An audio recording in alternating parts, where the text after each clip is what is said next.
In the fast-moving world of news, it's easy to miss the meaning between the lines.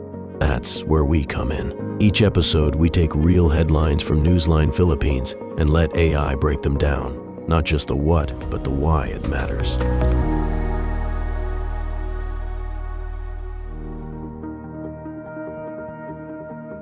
All right, let's jump into our deep dive today. We're looking at a news report from the Philippines, specifically Davao City. That's right. It details a pretty significant drug raid. Our mission here is to really unpack what this source tells us about what happened, what they found and what it reveals.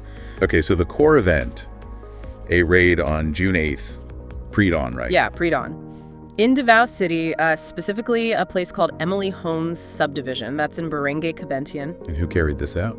It was a joint effort. You had the National Bureau of Investigation, the NBI, their Region 11 team working closely with PDEA, the Philippine Drug Enforcement Agency, also Region 11. Got it. NBI and PDEA. And the report mentions a really big seizure value? Huge. The estimate is around 23 million worth of illegal drugs, all found in this one residential unit. 23 million. Wow. From just one house. What were the drugs exactly? Well, the biggest chunk value-wise was suspected Shabu crystal meth, about 1.5 kilograms. They reckon that's worth roughly 17 million. Okay, 17 million in Shabu. What else? On top of that, a good amount of high-grade marijuana, what they call Kush, somewhere between 4 and 5 kilograms. That's valued at maybe 5 to 6 million. That's a serious amount of product for a house in a subdivision. So how is this place actually being used? More than just storage, I guess. Oh, definitely. The source describes it as a clandestine warehouse, basically, and importantly, a repackaging hub. Repackaging, so like breaking down bulk shipments. Exactly. It was functioning as a distribution center for this drug syndicate, preparing stuff to be moved out. Right, a distribution point hidden in plain sight. So how are they moving it? Yeah. So source mentioned something pretty unusual. Yeah, get this, they were allegedly using regular food delivery boxes. Food delivery? Seriously, just mixing drug shipments in with like pizza deliveries? That seems to be the idea. It's a pretty bold way to camouflage the operation, using everyday services. It really highlights the challenge for authorities, doesn't it? Trying to spot illegal activity hidden within legitimate business. Did they find proof of this repackaging? They did. They found tools inside, like heat sealers, lots of plastic sachets. It confirms they were actively processing and repackaging the drugs right there, likely getting them ready for these disguised shipments. And it wasn't just the bulk Shabu and Kush, right? The report listed some other kind of interesting items. Yeah, this find was notable for the variety. Lots of imported cannabis products and derivatives. Like what? Things like marijuana oil one was even marketed apparently as a sexual drive enhancer. Also cannabis-infused foods like brownies and branded vape cartridges with THC extract. Branded vapes. Yeah, names like boutique concentrates and Packwoods vape pens were mentioned. Authorities noted they hadn't seen such a, DeVos stash like this locally before. That variety, especially the branded stuff, feels different. Does that suggest who they were selling to?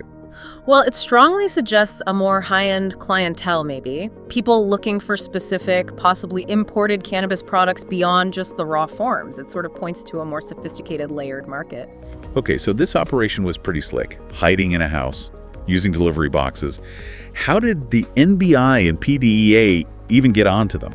It actually came down to a tip, a really crucial one, from the house's caretaker. The caretaker tipped them off. What raised their suspicions? Apparently, the caretaker noticed a really strong marijuana smell coming from the place, a persistent smell, and they had also seen traces of cannabis inside. And they went to the NBI. Yep. Got alarmed enough to approach the NBI, and they even brought a lawyer along. The NBI director for the region, Arcelito Albao, confirmed this tip is what kicked off their investigation. So when they raided the house, did they catch anyone? Arrests? No, nobody was home. The house was unoccupied when they went in, so no arrests right at the scene. But they have leads. They do. The NBI says they've identified persons of interest, and they found documents, like lease papers, showing the person renting the house is a Filipino national. So the investigation's definitely ongoing. Any idea where all these drugs came from?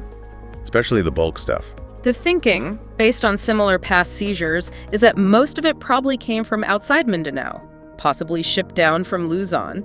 Shipped how? Director Albao mentioned that large quantities like this often come in via courier services or cargo routes, which, fits perfectly with the whole food delivery box disguise they found evidence of. Right. It all connects.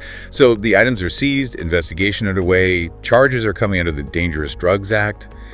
And this isn't just a one-off, is it? Part of a bigger picture. Correct.